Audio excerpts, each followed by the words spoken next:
Hola, ¿qué tal? Muy buenas noches, bienvenidos a Noticias 22. Me da muchísimo gusto estar con mi compañero Rafael García Villegas. También, hola, Laura Regis en la interpretación de lengua de señas mexicana. ¿Cómo estás, Laura?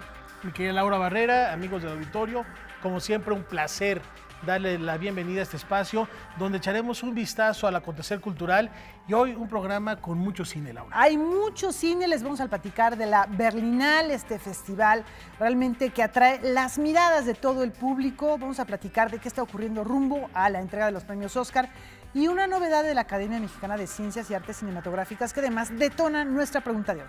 Porque se reeditan las películas que han ganado el premio Ariel precisamente en la máxima categoría y por eso esta noche les preguntamos con el hashtag Noticias22.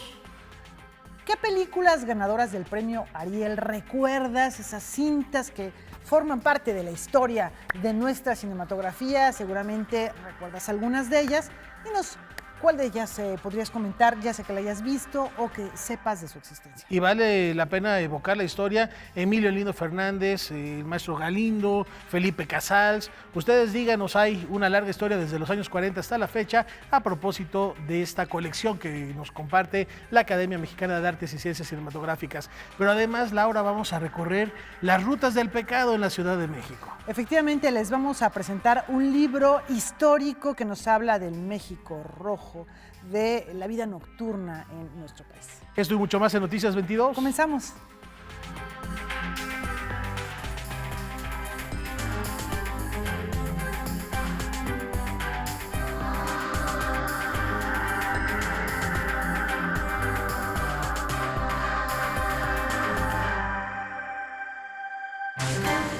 Vamos a comenzar con una relación, Rafa, yo creo que bastante controvertida, México y Austria. Uno de los momentos clave en la construcción de la historia entre ambas naciones sucedió cuando nuestro país dio cobijo a los exiliados de aquella nación europea. Vamos a ver qué es lo que ocurrió en este momento que fue la Segunda Guerra Mundial. Ya anteriormente había habido otros momentos de contacto importantes en el México decimonónico con la presencia de Maximiliano de Habsburgo-Lorena, que bueno, como sabemos en 1867 acabó fusilado en el Cerro de las Campanas. El Segundo Imperio Mexicano. Efectivamente. Pero la relación del arte, ¿dónde queda entre ambas naciones? El Foro Cultural de la Embajada de Austria en México, el Museo de Arte Carrillo Gil y el Museo Franz Mayer han organizado el congreso El Arte en el Exilio para reconocer el trabajo de los austriacos que llegaron a México tras la invasión nazi a su país, con la especial atención en dos personajes específicos, la coleccionista Ruth Lechuga y el artista plástico Wolfgang Pahlen. Creo es importante ver un poco la contribución que los exiliados hicieron aquí mismo en México. La conferencia estuvo a cargo de Arturo Saucedo González, quien abundó en la relación de los contemporáneos con los surrealistas desde los años 20, mucho tiempo antes de la llegada de André Breton. Así, mostró que el surrealismo mexicano tiene sus propias características y ahí es donde se involucró Wolfgang Pahlen. Wolfgang Pahlen es tan austriaco y tan mexicano, y su identidad como mexicano radica en el diálogo profundo que tuvo con el arte prehispánico, con la cultura de nuestro país. Para Héctor Rivero Borrell, el que se celebre este congreso en el Museo Franz Mayer no es una casualidad.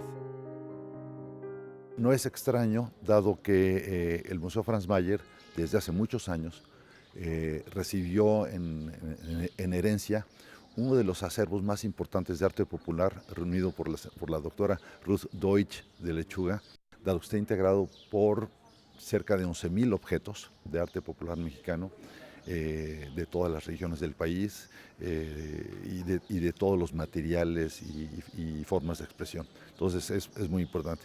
Pero también, por otro lado, debo decir que el museo también, y seguramente porque somos un fideicomiso en el Banco de México, le ha dado confianza a muchas otras personas, individuos y organizaciones, y no solo fue Ruth, sino también la Fundación Pahlen, Wolfgang Pahlen, también en un momento dado confió en nuestra institución para que la albergáramos, y también desde hace, pues yo creo que unos 10 años, el museo conserva en sus instalaciones un acervo muy, muy importante donde hay obra de Wolfgang Palen.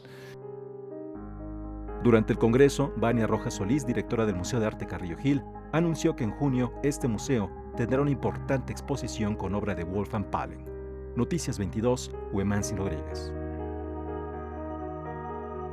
Este año, el Día Internacional de la Lengua Materna, que conmemoraremos mañana, lleva como encomienda la preservación de la diversidad lingüística que en México involucra a más de 7 millones de personas.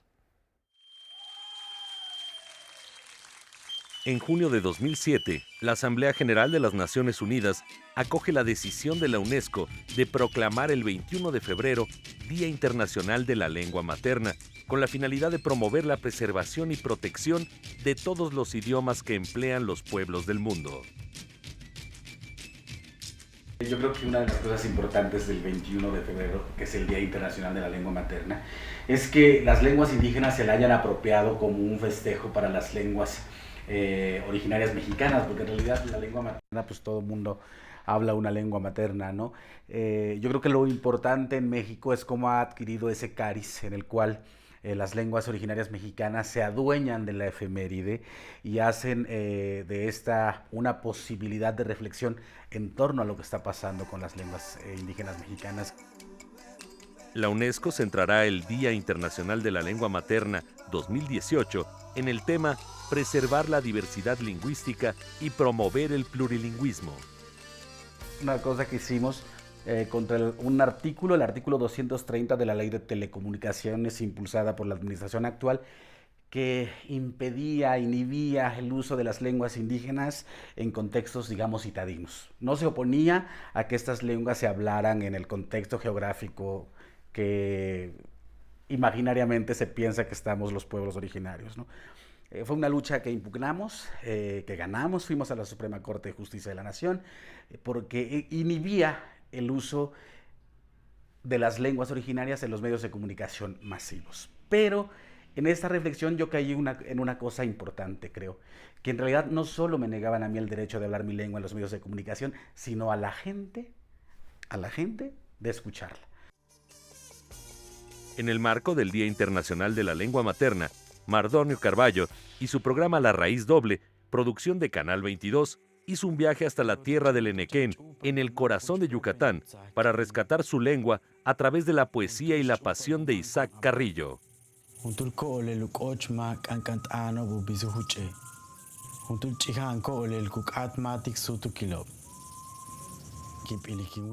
El programa está dedicado a Isaac Carrillo, un poeta maya impresionante, un poeta maya muy joven, en los años 30, es decir, un chamaco, digamos, en términos literarios y cronológicos de su ser.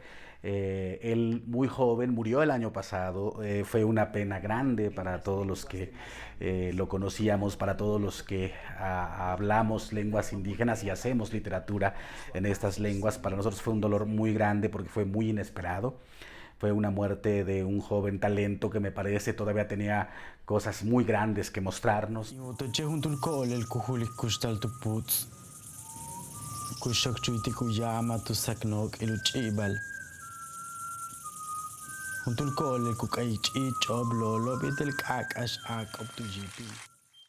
Con información y texto de Salvador Perches Galván, Óscar Helguera, Noticias 22. Bueno, pues ahí la riqueza de nuestro patrimonio cultural. El Instituto Nacional de Bellas Artes nos acerca al trabajo de nuevos autores nacionales. Una mujer que se quiere suicidar, un grupo de niños que son reflejo de los adultos y un padre ausente que marca la vida de su hijo son algunas de las historias que nos presentan las más recientes publicaciones de Limba. En la primera, Alejandra Reyes nos cuenta de una mujer cansada, agobiada, que busca una salida, pero se enfrenta con la burocracia mexicana. La obra se trata de una mujer que llega a la oficina y se trata de suicidar, ¿no? Y le sale mal.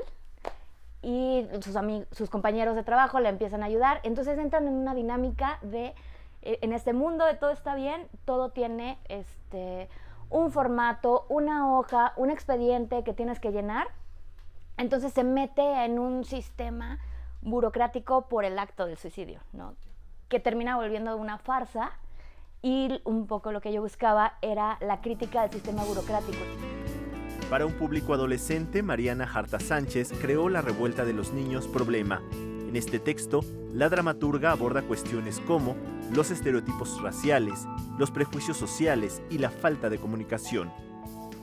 La obra habla mucho también, obviamente, sobre las guerras que se dan por intolerancia, y la intolerancia está en muchos niveles, ¿no? Entonces, desde que no sabemos escuchar a nuestros hijos y que entonces preferimos catalogarlos como problemas. Entonces el adolescente es un problema desde el principio, ¿no? O sea, ya pensar que esa es la edad problemática y todo lo que el adolescente haga es que quiere causar problemas. Entonces la falta de escucha genera prejuicios.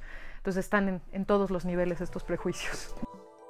En el terreno de la novela, Mario Sánchez nos presenta Bilis Negra, historia en la cual se habla sobre la ausencia del padre.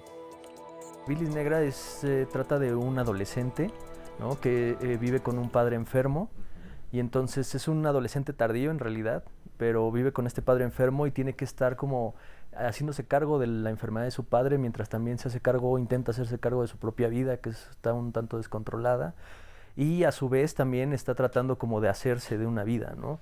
De una vida que no sea la de su padre, es decir, una vida que uno de los miedos que tiene este personaje es terminar siendo su padre, ¿no?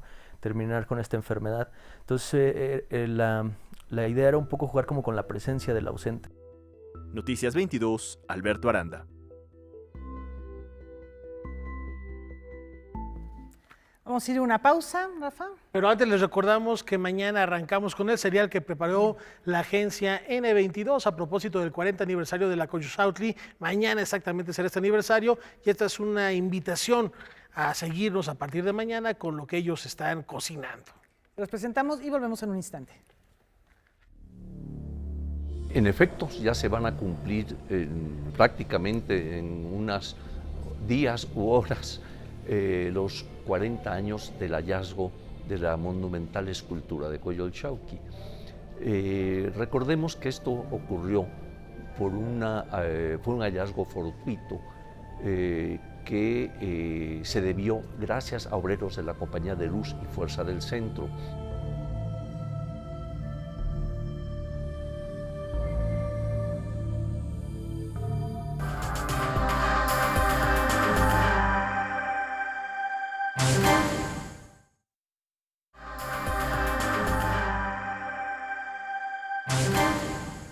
Este año la Riviera Maya en el estado de Quintana Roo será sede de los premios Platino del cine iberoamericano.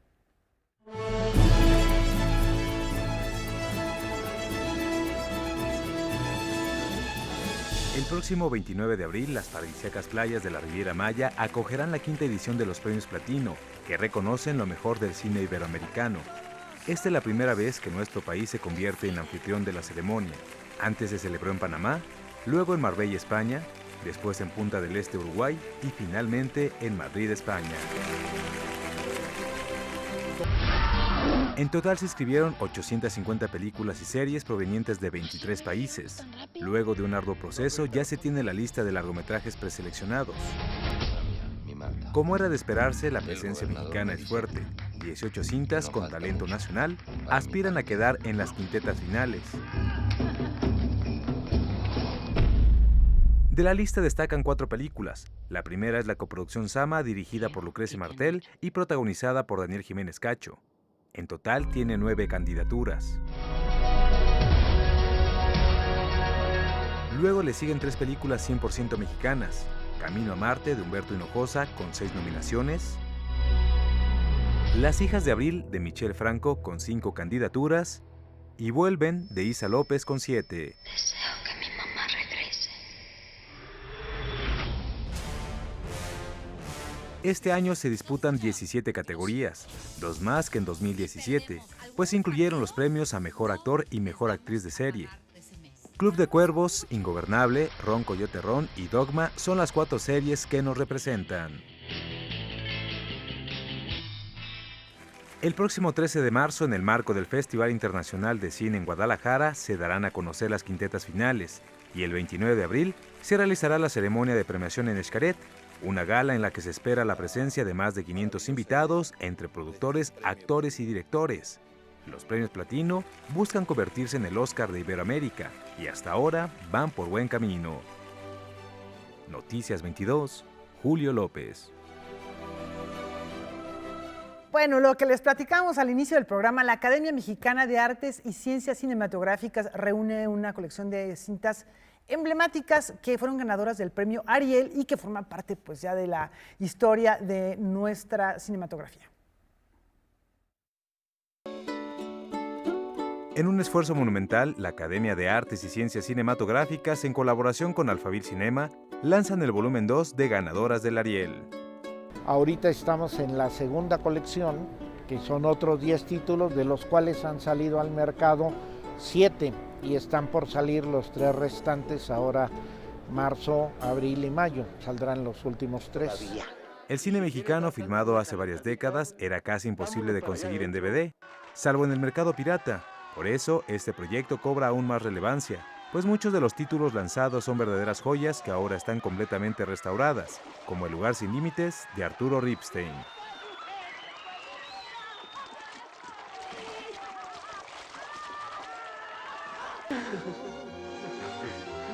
Es una selección que se hizo conjuntamente entre la MAC, entre la Academia, Alphaville Cinema, y pues depende de la disponibilidad también de derechos de comercialización, pero sobre todo películas que no estuvieran tanto o muy recientemente en el mercado del DVD. Hay cintas que prácticamente quedaron olvidadas, como Esperanza, filmada por Sergio Oljovich en 1988, una cinta que tiene como telón de fondo la expropiación petrolera. Los DVDs traen un inserto desplegable, donde viene la reproducción del cartel original, y todos traen un ensayo crítico escrito por alguien de renombre. Entonces, esto es algo que pues ningún otro DVD en el mercado ofrece ahorita, ¿no? Hay otros títulos que se han vuelto clásicos de nuestra cinematografía, como Bajo California, El límite del tiempo, de Carlos Volado, La Choca, de Emilio El Indio Fernández, y El castillo de la pureza, de Arturo Ripstein.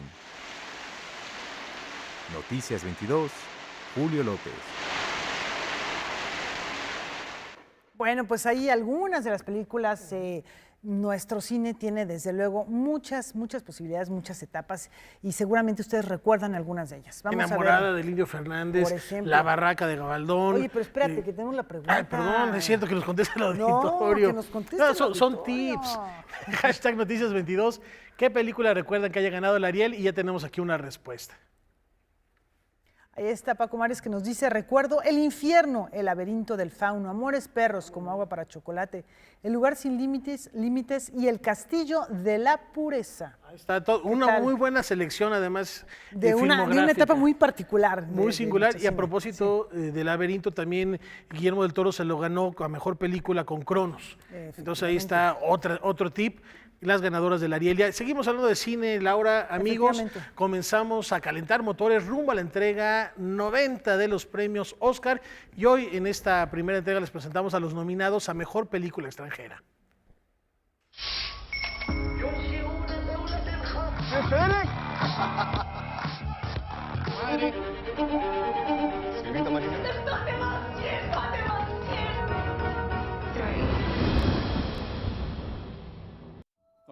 Este año la Academia de Cine de Hollywood recibió 92 películas para ser consideradas en la categoría Mejor Largometraje de habla no inglesa.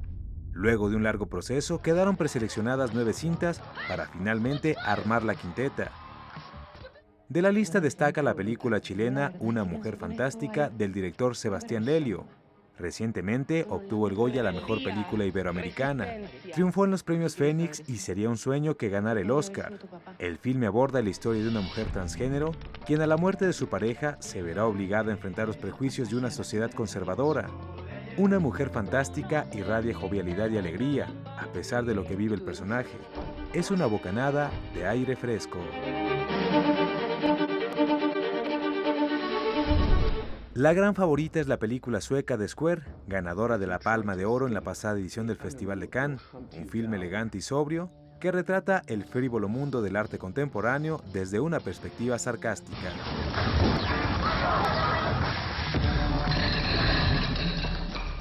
Claro que en esta categoría no se pueden descartar a las otras películas nominadas: Loveless de Rusia, El insulto del Líbano y En cuerpo y alma de Hungría.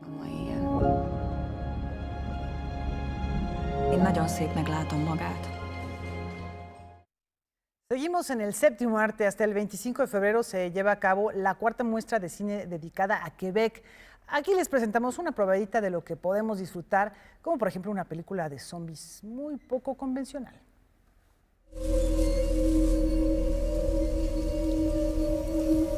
Actor, director, dramaturgo y poeta, el cineasta Robin Hubert se vale de todas sus herramientas artísticas para crear la película Los Hambrientos, una historia sobre zombies con un enfoque muy particular. Mélanger mes styles ou les médiums que je fais dans la vie, que ce soit le théâtre, la poésie, le jeu, je l'ai inséré pour la première fois dans un film. Et j'ai l'impression que les autres médiums que je fais dans la vie m'ont servi cette fois-là pour ce film-là. En la pasada edición del Festival Internacional de Cine de Toronto se llevó el premio a la mejor película canadiense. Y no es para menos, pues el filme tiene un equilibrio perfecto entre la comedia y suspenso, la violencia y las escenas contemplativas, la sangre y un halo filosófico que hace reflexionar sobre la importancia de cuidar al planeta. En fait, je me suis aperçu qu'en faisant un film de zombies, c'est que tu fais un film politique inconsciemment. Ça vient naturel. Au départ, tu fais un film de zombies parce que c'est un rêve d'adolescent. Puis tranquillement, tu t'aperçois que c'est une critique sociale. Puis tout ce que tu penses de l'humanité se transpose dans un film de zombies, en fait. On est là, puis ils savent. La historia se desarrolla en un pequeño pueblo de Canadá. El mundo ha colapsado. La mayor parte de los humanos se han convertido en seres sin conciencia que simplemente se dejan llevar por su necesidad de comer carne. Ben, en fait, la grande influence pour moi qui vient de l'adolescence, c'est Dawn of the Dead de Romero, qui se passe dans le centre commercial, et aussi Thriller de Michael Jackson, qui m'a vraiment marqué. Mais sinon, avec toute l'équipe de tournage, j'ai pas montré des films d'horreur, c'était plutôt des films d'Antonioni, de Tarkovsky, de Robert Bresson, parce que je m'en allais pas vers tant le film d'horreur classique. Los Hambrientos es una de las 10 películas que forman parte de la cuarta muestra de cine de Quebec. Lamentablemente, solo se exhibe en la Cineteca Nacional.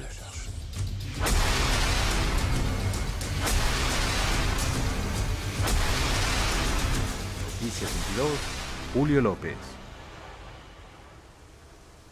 Ouais, si j'aurais sorti tout mon argent de la banque, j'aurais été voir Mickey Mouse comme j'avais promis aux petits. Está buena, ¿no? La muestra. Y de Quebec, los zombies que están de moda, pero siempre habrá un ángulo desde el cual ver de una manera distinta un tema que quizá está por todos lados. Y hoy la pregunta a propósito de cine es ¿qué película recuerdan que haya ganado el Ariel? Y ya tenemos más respuestas, sin olvidar que este año fue la cuarta compañía que todavía no se ha estrenado en nuestro país. El año pasado, en 2017, que bueno, es lo que corresponde, que se está evaluando reciente para este año. Y tenemos la respuesta de quién ahora, si en producción nos hace favor. Hashtag Noticias 22, no se olviden si quieren dar su opinión. Cris Rodríguez nos dice Como agua para chocolate, Cuento de hadas para dormir, Cocodrilos, claro, El Callejón de los Milagros y Un embrujo, una también de las clásicas que han sido galardonadas con esta distinción de la Academia Mexicana. Bueno, pues ahí están varias de estas películas, seguimos recibiendo sus comentarios. Y seguimos hablando de cine y de Quebec nos vamos a Alemania porque el cineasta brasileño José Padilla regresa a la Berlinale para estrenar su más reciente película.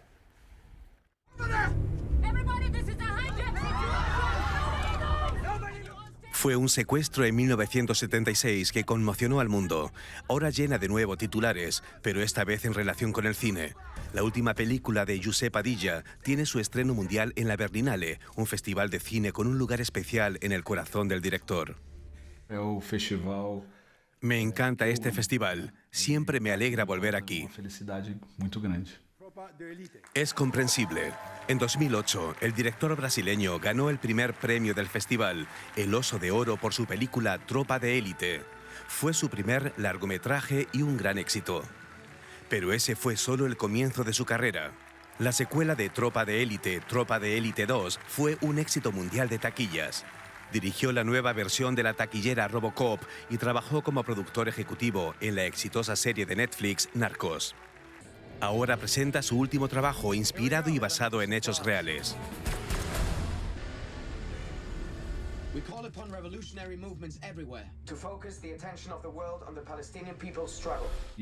Esto ocurrió en 1976, pero realmente dice mucho sobre la situación tal como la conocemos hoy.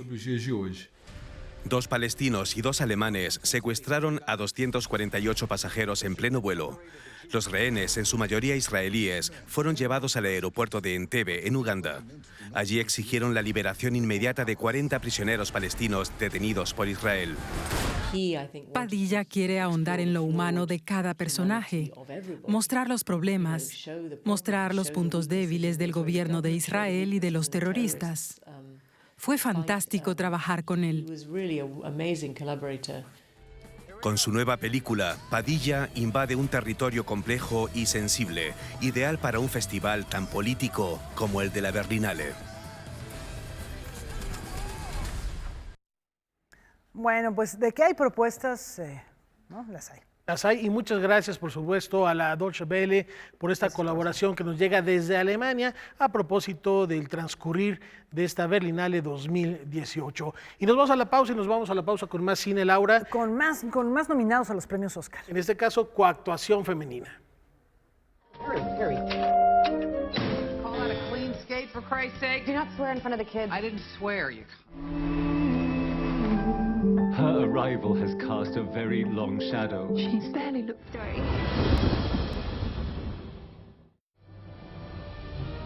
La carrera de Octavia Spencer se remonta a varias décadas atrás. Sin embargo, en la época actual es en la que más ha sido reconocido su trabajo. En 2011 obtuvo el premio Oscar a la mejor actriz de reparto por la película Historias Cruzadas.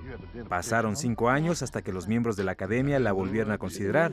En 2016 estuvo nominada por la película Talentos Ocultos y ahora nuevamente aspira a ganar la preciada estatuilla en la categoría de mejor coactuación femenina por La Forma del Agua. There's pee freckles on the ceiling now. How'd they get it up there? A esta competencia llega como favorita Allison Janney. La actriz ha arrasado en la temporada de premios por su interpretación en la película Yo, Tonya. Ya obtuvo el Globo de Oro y el premio que otorga el Sindicato de Actores. 2 reconocimientos que marcan tendencia rumbo al Oscar. Did you ever love me? I made you a champion, knowing you'd hate me for it. That's the sacrifice a mother makes. He cursed me. Las otras aspirantes son Mary J. Blige por Moodbound, Leslie Manville por El Hilo Fantasma y Laurie Metcalf por Lady Bird. You are so infuriating. Please stop yelling. I'm not yelling. Oh, it's perfect.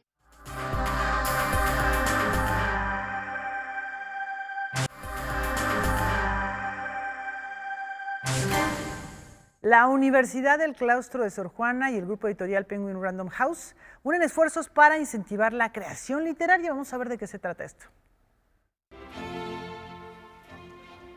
Una de las responsabilidades del claustro es la promoción de la lectura. En este espacio donde vivió Sor Juana, uno de los compromisos que tenemos, uno de los objetivos, una de las misiones del claustro es justamente la promoción de la lectura, el amor por la palabra, la defensa de la palabra.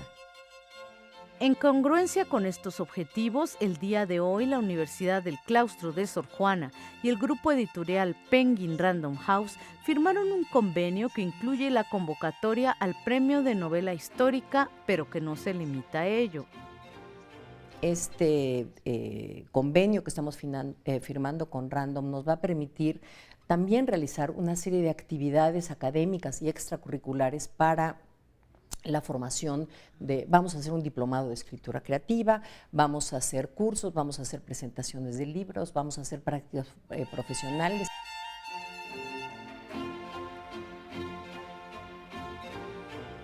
Nosotros desde la editorial pensamos que la novela histórica no ha tenido la suerte en nuestro país que se merece. México es un país de grandísimos escritores, pero no ha hecho grandes novelas históricas, o no al nivel de otros territorios, de la lengua o de otras tradiciones. La idea de este premio es, sí, escoger el mejor manuscrito, por supuesto, y publicarlo Penguin Random House junto con el Claustro de Sor Juana, pero sobre todo impulsar el género, apoyar a que existan muchos más voces y autores que quieran dar el salto a la novela histórica. El 2 de abril se abrirá la convocatoria para el Premio de Novela Histórica El Claustro Grijalbo, que estará dotado con 200,000 pesos. Noticias 22, Irma Gallo. En su edición 25, el Festival Internacional de Teatro Universitario tendió puentes artísticos entre México y Shanghái.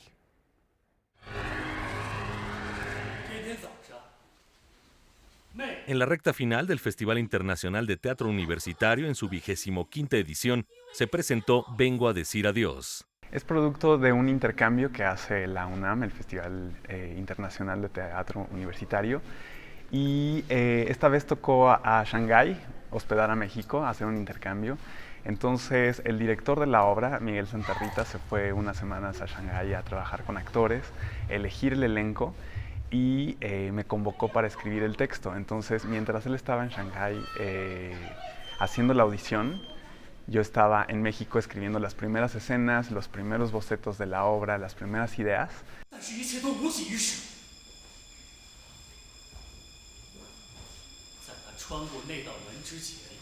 Yo primero fui a Shanghái, me fui 10 días. 15 días y estuve trabajando con ellos todos los días, dándoles un taller, diciéndoles lo que yo pienso de la actoralidad.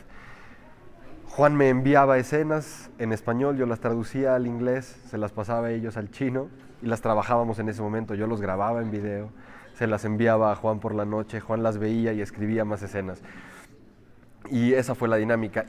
Producto del programa de residencia de intercambio académico Vengo a decir adiós, es una coproducción entre Teatro UNAM y Shanghai Theatre Academy, Fei Kong Xiao y Su Yang-yu. Vine a decir adiós es la historia de una mujer que lleva toda su vida pensando que su padre está muerto y un día se entera que fue una mentira todo eso y que el padre vive y vive en México. Entonces viene a buscar a su padre a México, esta mujer china. Hay mucho de eso en lo que escribió Juan Cabello, ¿no? En recordar al ave fénix y mucha inspiración en los griegos, en el viaje del héroe, ¿no? El viaje de esta, en este caso, heroína mítica que solo quiere encontrar respuestas y las preguntas que le resuenan tienen que ver con si tiene que cumplir con su destino o si puede hacer algo al respecto.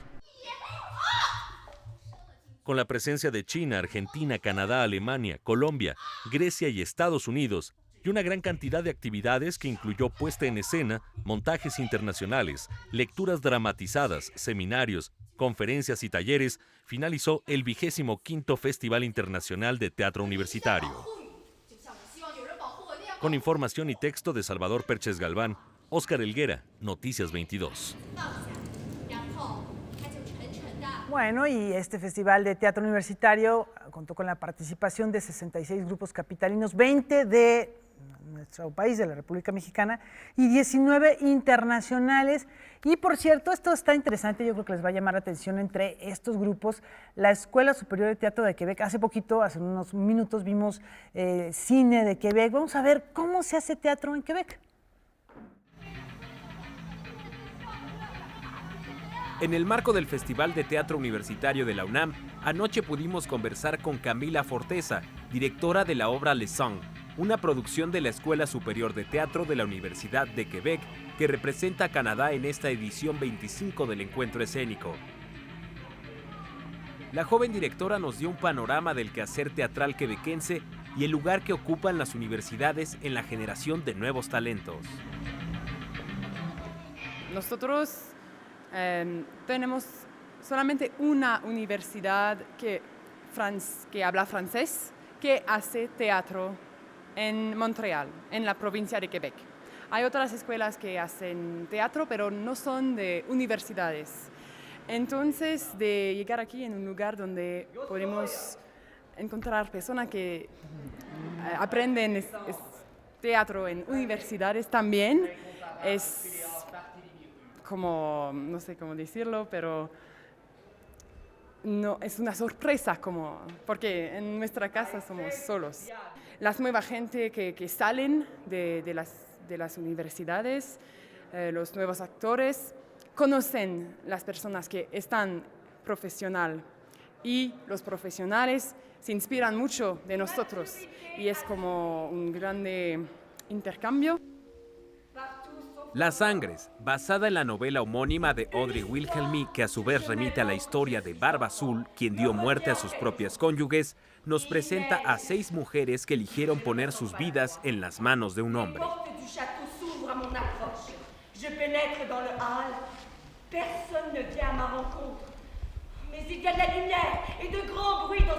Nuestra obra creo que es diferente de lo que vi en Quebec, en Montreal.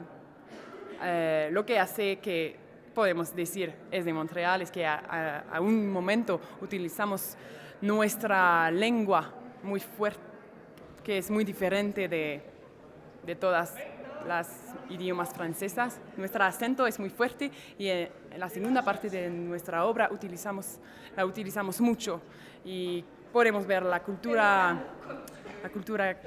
quebequense. Utilizamos mucho un poco de la distanciación, no sé, de Brecht. Eso es algo que creo que se siente en el teatro de Quebec. 2 inquietudes predominan en esta propuesta. Por un lado, tener mayor presencia femenina en el teatro. Por el otro, la trascendencia de los seres humanos más allá de la muerte y las trazas que dejamos para ser recordados.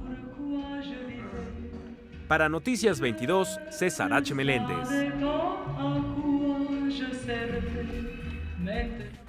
Tenemos una pausa.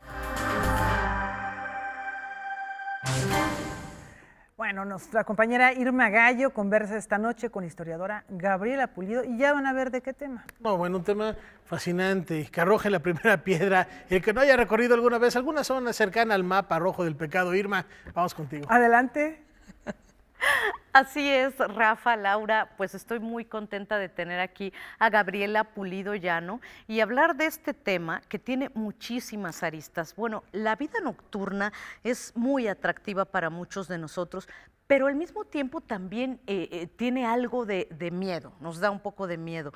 Y tu libro tiene muchas tesis al respecto. La principal es la de que la prensa ha contribuido, digamos, o contribuyó por lo menos en los 40s y los 50s a crear este mito de la vida nocturna como un lugar donde pasan cosas feas, donde hay personajes desagradables. ¿No es así, Gabriela? Sí, totalmente. Bueno, en los años 40 y 50 se inicia, digamos, como estas visiones que, bueno, también han explorado otros historiadores desde finales del 19 en la literatura. Sí. Pero, bueno, yo creo que es una idea que se mantiene vigente. Esta asociación entre la vida nocturna y lo vicioso, lo prohibido, lo indecente, sigue siendo una constante. Si lo vemos bien con detalle, incluso cotidianamente en la prensa, se sigue mostrando de esta manera, ¿no? Y en los años 40 y 50 lo interesante fue que se construyeron personajes en torno a esta vida nocturna, que bueno, los podemos ver también en el cine de la época del cine mexicano, en fin, y que también trascendieron, ¿no? Por ejemplo, la cabaretera y el pachuco no falla. que en este caso era el padrote, el cinturita, el tarzán, ¿no? Y se crea además, la prensa construye todo un diccionario de palabras para referirse a estos personajes, ¿no? Claro, el cinturita también, ¿no? Exactamente, y en su repetición de las noticias, en la repetición cotidiana de las noticias, es que se construye esta propaganda, ¿no? Sabes que en la repetición de algo que se quiere que la gente crea, pues nada más se repite o se aplica la censura y ahí es donde la gente pone el foco, ¿no? De atención. Como hasta ahora. Pero bueno, sigamos hablando de estos tiempos y de este trabajo de Gabriela, porque me llama mucho la atención particularmente este magazine de policía. Claro. Háblanos de este magazine de policía y de cómo, digamos, el fotógrafo, uno de los fotógrafos más conocidos, Malek, los caricaturistas, los reporteros, digamos, tuvieron que ver en la construcción de estos personajes. Como bien dices, a veces, en ocasiones, la prensa, la nota roja, construyó una ficción, ya no solo es periodismo, es un periodismo que se mezcla con la ficción alrededor de estos personajes. Exactamente, mira, yo utilicé un término que inventaron Juan Manuel Aurrecoechea y Armando Bartra para hablar de este tipo de nota roja, que es la nota roja ficción. Exacto. Precisamente porque se vale de muchas herramientas gráficas, de muchísimos soportes gráficos muy interesantes para contar las noticias. Magazine de Policía fue un suplemento del periódico Excelsior, que inicia su vida en 1939 y termina su vida en 1972. Sin embargo, toda esta época de los 40s y 50, tú encuentras cotidianamente las noticias acerca de los cabarets y esta asociación entre el cabaret y el AMPA, ¿no? Que es muy interesante porque además, bueno, el equipo editorial de Magazine de Policía, yo digo que tenían ideas muy brillantes acerca de cómo construir precisamente esta propaganda y utilizaron todos esos soportes gráficos, por ejemplo, las historietas criminales que eran exclusivas, que copian de modelos de la nota roja norteamericana y de los cómics norteamericanos. Sí. Sin embargo, ahí traducen las noticias cotidianas, o sea, una crónica policíaca cualquiera en cualquier antro de la ciudad, la convierten en un soporte, la vierten en este soporte gráfico y es mucho más generalizada la propaganda, ¿no? O sea, sacan del contexto la noticia y la convierten en una noticia que podría estar sucediendo en cualquier lugar, ¿no? Y lo hacen además de una manera gráfica brillante, ¿no? Los dibujantes eran especiales, de verdad. Singulares. Y bueno, me interesa mucho esta construcción que hace Magazine de Policía y otras publicaciones, que bien hablas muy bien de esto que dice Armando Bartra, del periodismo ficción o de la prensa ficción, pero me interesa mucho sobre todo esta construcción cuando tiene que ver con la figura de la mujer, ¿no? De la cabaretera, de la trabajadora sexual, de la prostituta, usaban unas palabras chistosísimas además para definir las a las falenas, mujeres. ¿no? Eran las falenas. Las falenas, ¿no? Por las cabareteras, bueno, ahí surge la imagen de la cabaretera. Precisamente Magazine va registrando cotidianamente las características de las cabareteras, de estas prostitutas que trabajan al interior de los cabarets y que, bueno, tienen toda una vida cotidiana muy diversa. Algunas de estos aspectos se retratan, repito, en el cine de la época de oro, los podemos encontrar en películas como Víctimas del Pecado. Sin embargo, en la prensa, en este Magazine de Policía, encontramos el retrato cotidiano, ¿no? De sus actividades y es muy interesante porque sí, a la par de que se hace una nota roja ficción que, digamos, potencializa la propaganda, también hace un registro que para nosotros los historiadores es único, porque en otra prensa no encontramos estos datos. No son datos cotidianos, datos de la vida cotidiana de estos personajes que permanecen invisibles durante muchos años para la historiografía y de alguna manera pues estamos ahí un grupo de historiadores tratando de recuperarlos, ¿no? Afortunadamente para todos nosotros, porque ahora tenemos un documento como este que además tú al principio citas, por ejemplo, a Sergio González Rodríguez, a nuestro querido Sergio, cuando en los bajos fondos delimita esta parte de la Ciudad de México en donde están todavía algunos, estas zonas de tolerancia, por llamarlas de algún modo, ¿no? Así es, totalmente, sí. En aquellos años tú puedes dibujar a través de estas fuentes y bueno, como bien lo inició Sergio González en los bajos fondos, hacer un mapa de la ciudad registrando los antros de aquellos años, ¿no? Claro. Este mapa que nosotros que yo muestro aquí en el libro no es exhaustivo de ninguna manera. Me ha tocado incluso en algunas presentaciones del libro que señores que vivieron la vida nocturna de la Ciudad de México en esos años me digan, oiga, disculpe, ese lugar no estaba en esa dirección, estaba en esta otra. O sea, ha sido muy interesante retroalimentar con la experiencia de la gente que vivió esos años, la vida nocturna en particular, ¿no? Sin embargo, sí puedes trazar una zona que todavía está vigente, ¿no? Digamos, ya no existe San Juan de Letrán, está el eje central, pero de todos modos es una zona que mantiene viva esa memoria, ¿no? Por la gente misma que ahí la vivió, ¿no? La habitó. El Salón México es un ejemplo, por ejemplo, ahora que lo convirtieron en me gusta, en una casa de cultura, ¿no? Pero que además, sin embargo, bueno, mantiene toda la mitología, ¿no? En torno al Salón México, es nada más un ejemplo. Los Ángeles, otro ejemplo, el Salón Colonia, que sigue vivo, el California, que uno siempre que pasa por Calzada de Tlalpan, el California Dancing Club, ¿no? Ahí está, ¿no? Y bueno, la Ciudad de México sigue teniendo una vida nocturna profusa, interesante. fascinante. Es complicado porque seguimos viviendo esta asociación entre el miedo y la vida nocturna. Inevitable casi, Sin ¿no? embargo, De pues yo repente. creo que la vida nocturna es educativa, ¿no? Entonces hay que recuperarla también. Recuperarla y disfrutarla. Y casi se nos acaba el tiempo, pero no quiero que nos vayamos sin mencionar a Tongolele, porque no, claro. realmente No, hay no. hasta un capítulo dedicado a Tongolele y a todo lo que representó. Sí, no, esta la presencia de rumbera. Tongolele, te digo, generó todo un vocabulario, ¿no? Era Claro. el Tongolele, trajo el tongolelismo a la Ciudad de Además, México, sí. provocó la tongolelitis. En fin, hay todo un vocabulario en torno a nada más al nombre artístico de Tongolele. Y bueno, es un personaje que, pues ahí lo tenemos, ¿no? Ella todavía como representativa de esos años, ¿no? De la vida que se retrata de esos años, ¿no? Que además rebasó, en cierto modo, este estereotipo de la rumbera nada más, se convirtió en una figura, bueno, llegó al cine, como muchas otras, pero Tongolele ha rebasado muchas digamos, barreras, muchos esquemas, ¿no? Sí, ella misma inventó un personaje que digamos que revolucionó de alguna manera la escena artística, provocando, repito, el contagio, ¿no? El contagio, decían, en aquella época había una exótica por cada salón de baile, y si había 300 salones de baile, había 300 exóticas. Pues te agradezco muchísimo, Gabriela Pulido Llano. Gracias a de ustedes verdad, por la una invitación. investigación que no se pueden perder, El mapa rojo del pecado, Miedo y vida nocturna en la Ciudad de México, está coeditado por la Secretaría de Cultura y el INA. Y volvemos con ustedes, Rafa, Laura, muchas gracias. Gracias, Muchísimas gracias. No, hombre, a mí sí se me antoja, pero mucho, ¿eh? Si la vida nocturna es educación, vayamos a educarnos esta noche todos. Muchísimas gracias. A mí me preocupa ver esas fotos y que de repente encontrar a alguien del staff, pero vamos a revisar el libro. Gracias, Gaby. Nos despedimos, Laura, con la invitación para que nos acompañe mañana con un recuerdo a Kurt Cobain. A Kurt Cobain, el líder de Nirvana, quien hoy cumpliría 51 años de edad. Hasta mañana. Hasta mañana. Easy